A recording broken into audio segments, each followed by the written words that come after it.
सभी दर्शकों को मेरा नमस्कार। नया वर्ष प्रारंभ होने वाला है और 2024 का समापन हो रहा है। वर्ष 2024 समापन के साथ 2025 का शुभारंभ हमारे लिए कैसा रहेगा? तो इस बार हमने ये प्रयास किया है कि विभिन्न मुद्दों के आधार पर, आर्थिक हो, सामाजिक हो, दाम्पत्य जीवन हो या व्यापार से जुड़ा हुआ मामला हो, इन सारे पहलुओं पर हमारे संस्थान ने प्रयास किया है कि सभी जातकों के लिए अलग अलग फल निकाल करके हम आप तक पहुंचाने का प्रयास करेंगे। अब आपको देखना यह होगा कि जिस गणना के आधार पर हम आपको जानकारी उपलब्ध करा रहे हैं, जिन भावों में बैठे हुए ग्रहों के आधार पर आप तक जानकारी पहुंच रही है, आप अपनी पत्रिका से उसका जब मिलान करेंगे तो आपको उसके बारे में अधिक से अधिक जानकारी प्राप्त होगी और उसका आप अच्छे से अच्छा लाभ उठाने में कामयाब हो सकते हैं। और सभी राशियों का हम फल राशि के अनुसार अलग अलग तरीके से आपको बताने की कोशिश करेंगे। तो आज हम बात आपसे कर रहे हैं कि 2025 में आपका प्रेम संबंध कैसा रहने वाला है, क्योंकि ये हमारे जीवन का एक अहम पहलू है, एक अहम हिस्सा है और ये हमको बेहद ही खूबसूरत एहसास कराता है। जिस व्यक्ति के जीवन में इसकी कमी होती है, उसका जीवन अधिकांशतः संकटमय ही रहता है, क्योंकि प्रत्येक मानव शरीर को प्रेम तो चाहिए ही। तो ऐसे में हम सभी मन में प्रेम से संबंधित तमाम तरीके के सवाल उमड़ते रहते हैं, आते रहते हैं कि इस साल मेरे जीवन में प्रेम की दस्तक हो सकती है या अभी और इंतजार करना होगा। प्रेम जीवन की समस्या का अंत कब होगा? प्रेम जीवन में खुशियां कब आएंगी? तो इन सारे सवालों को लेकर के हमारे विद्वानों ने पूरा एक 2025 का राशि के अनुसार फल तैयार किया है और वो हम आप तक क्रमशः पहुंचाने का प्रयास करेंगे।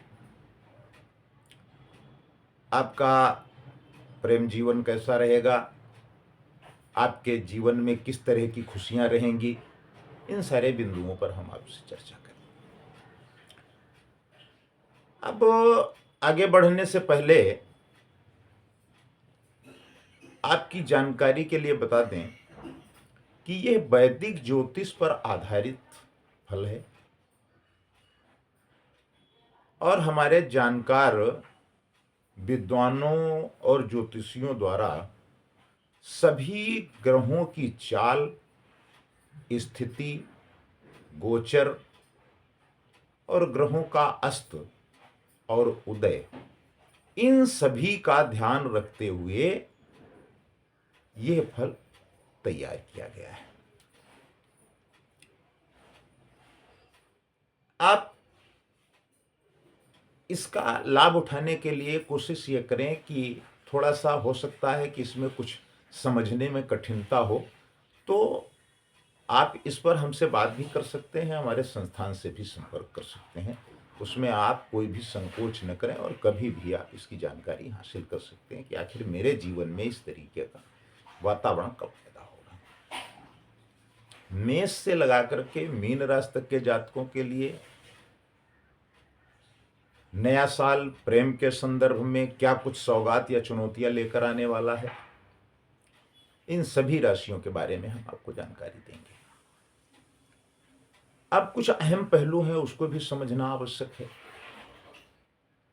ज्योतिष के अनुसार प्रेम का संबंध शुक्र ग्रह से होता है। चूंकि शुक्र को प्रेम से संबंधित ग्रह का दर्जा दिया गया है। ज्योतिष के जानकार मानते हैं कि जब कुंडली में शुक्र ग्रह मजबूत स्थिति में होता है तो व्यक्ति के जीवन में प्रेम बना रहता है। वहीं इसके विपरीत जब शुक्र और राहु, शुक्र और मंगल, शुक्र और शनि की स्थिति बनती है तो ये रिश्ते के लिहाज से प्रतिकूल मानी जाती है। अब यहां आपका यह भी जानना आवश्यक है कि अनुकूलता कब होगी। जब शुक्र के साथ राहु, मंगल या शनि नजर आते हैं तो ऐसे रिश्ते में अलगाव की आशंका बढ़ जाती है। वैदिक ज्योतिष में शुक्र ग्रह को प्रेम का कारक ग्रह माना गया है और कुंडली का जो पंचम भाव है वो प्रेम का प्रतिनिधित्व करता है। इसके अलावा शनि, राहु और केतु जहां रिश्ते में विघ्न डालने के लिए जाने जाते हैं, वहीं कुंडली का तीसरा, सप्तम और एकादश भाव इच्छा का भाव है और 12वां भाव यौन सुख का भाव है। ज्योतिष के अनुसार कुंडली के छठे भाव में शुक्र, मंगल और राहु स्थित हो तो इससे व्यक्ति का अपने पार्टनर के साथ ब्रेकअप होने की आशंका बढ़ जाती है। यानी इस तरह का विवाद पैदा हो सकता है कि शायद आपके आपस के संबंध और रिश्ते ही समाप्त हो जाएं। अगर अष्टम भाव में कोई ग्रह है तो यह रिश्ते के लिए बड़ी परेशानी का कारण बनने लगता है।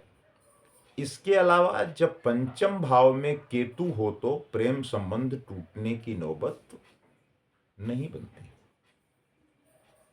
हमने पहले भी बताया है कि शुक्र को प्रेम से संबंधित ग्रह माना गया है। ऐसे में शुक्र की कुंडली में अच्छी स्थिति सफल प्रेम को दर्शाती है। इसके अलावा शुक्र के साथ चंद्रमा की अच्छी स्थिति भी प्रेम संबंधों के लिए बेहद आवश्यक होती है। और इसके बाद चूंकि जब हम आपको बहुत सारी चीज़ों की जानकारी एक साथ देंगे तो आप उसको समझने में आपको थोड़ा सा दिक्कत होगी। चूंकि ये ज्योतिषीय गणना है तो हमारे जातक इसको बहुत गंभीरता से नहीं समझ पाते हैं, तो उसमें भी हमें थोड़ा ये क्षोभ और ग्लानि होती है कि हमने एक साथ इतना आपको जानकारी उपलब्ध कराने का प्रयास किया जो आपकी समझ के बाहर है या समझने के लिए अनुकूल नहीं है।